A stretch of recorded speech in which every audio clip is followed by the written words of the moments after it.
Eddie Kanfo. Eddie Kanfo. And for the last time, Eddie Kanfo. Thank you. Madam Chairperson, I would like to crave your indulgence to stand on the already established protocols to deliver the valedictory speech.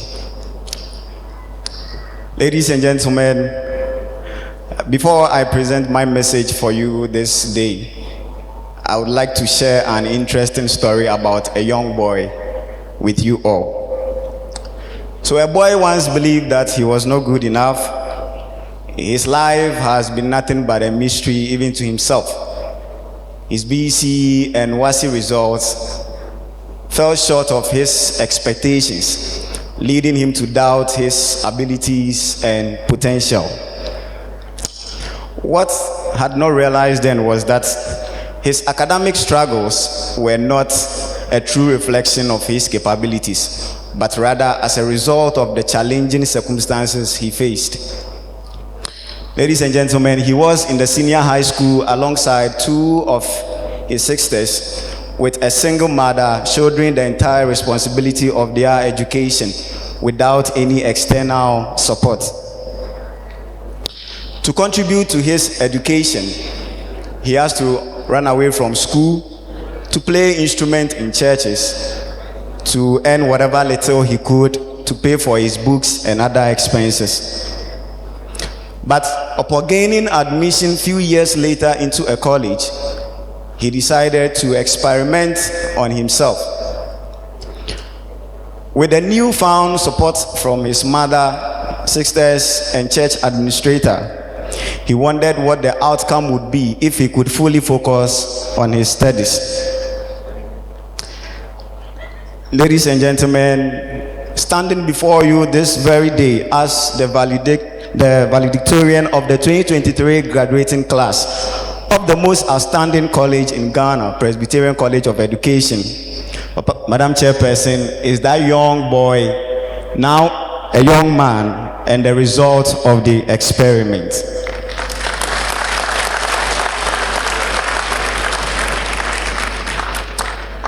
Ladies and gentlemen, this experience has taught me three crucial lessons that I would like to share with you briefly.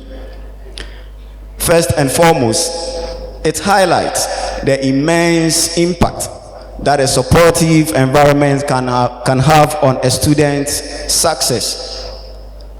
Secondly, it demonstrates that past performance does not define future potential. And lastly, it underscores the resilience of the human spirit when allowed to flourish. Looking at my fellow graduates today, I know many of you can relate to this interesting story of mine.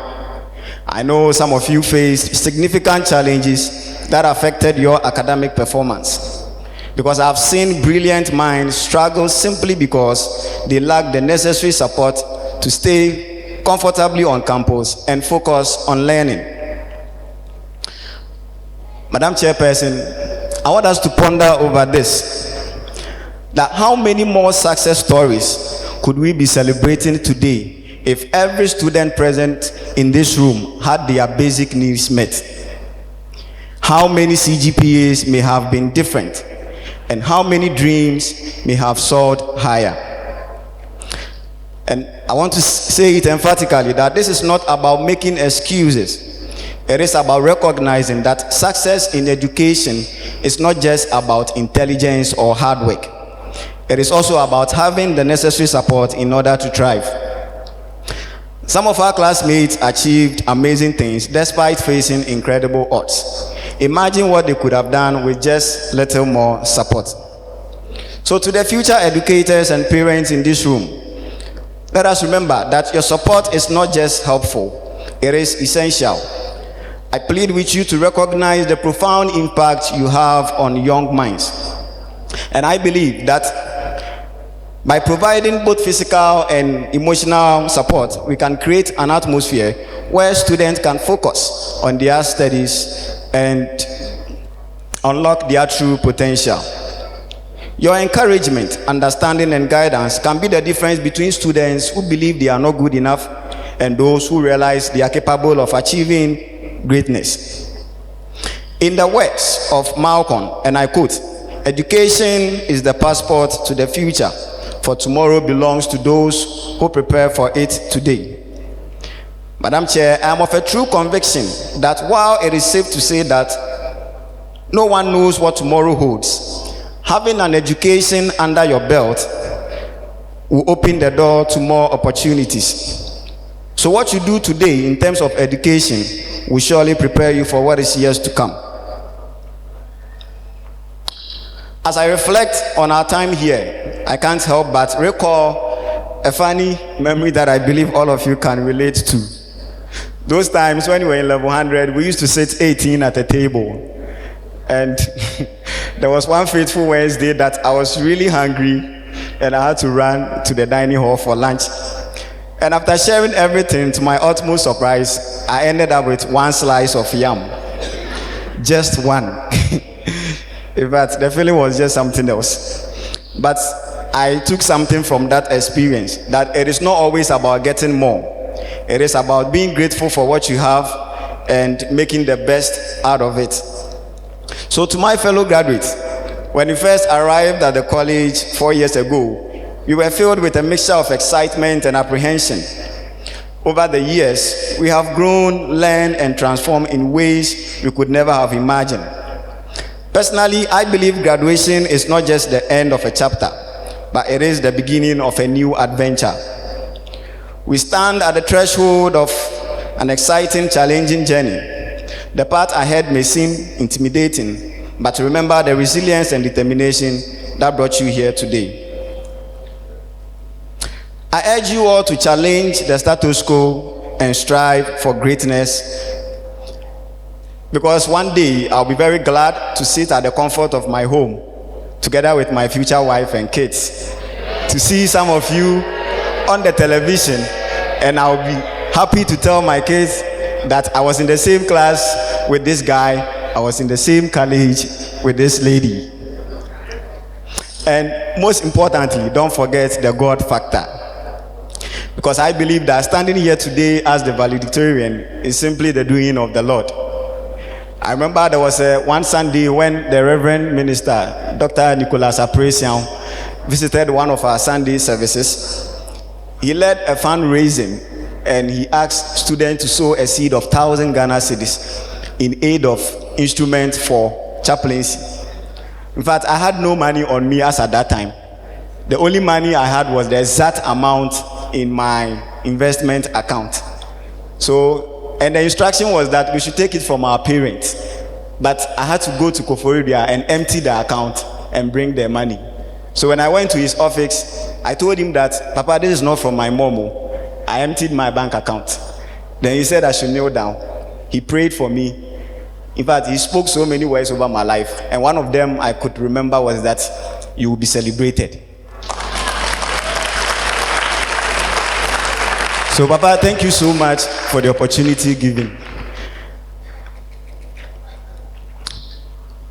On behalf of the 2023 graduating class, I would like to take a moment to express heartfelt gratitude to the following individuals for their immense contribution towards this success story. To the moderator of the General Assembly, as well as the immediate past moderator, we appreciate everything you've done and still doing behind the scenes that has brought us thus far. To the College Governing Council, the principal, and the college management, your visionary leadership and unwavering support has made this possible.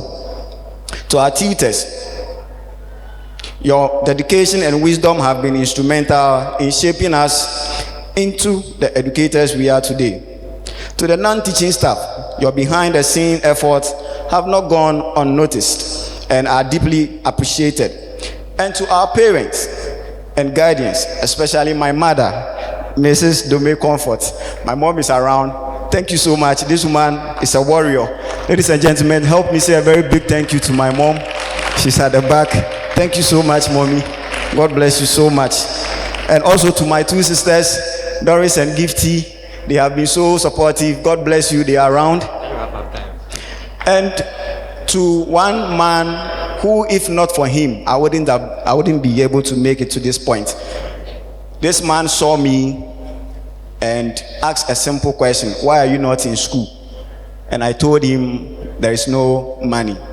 And he said, buy forms. When admission is in, let me know. And that man has been supportive from day one up to this point. Ladies and gentlemen, he's around. Let's help me celebrate Brother Michel. Thank you so much, Daddy. God bless you so much. God bless you. God bless you so much. In conclusion, we entered this gate as students, but we are living as transformative educators. As we close this chapter, let's open the next with enthusiasm. The spirit of innovation, the power of perseverance, and the strength of our community, knowing that our calling as educators is a noble and vital one. Long live Ghana, long live PCE, and long live Edikanfo 2023. Edikanfo! Thank you.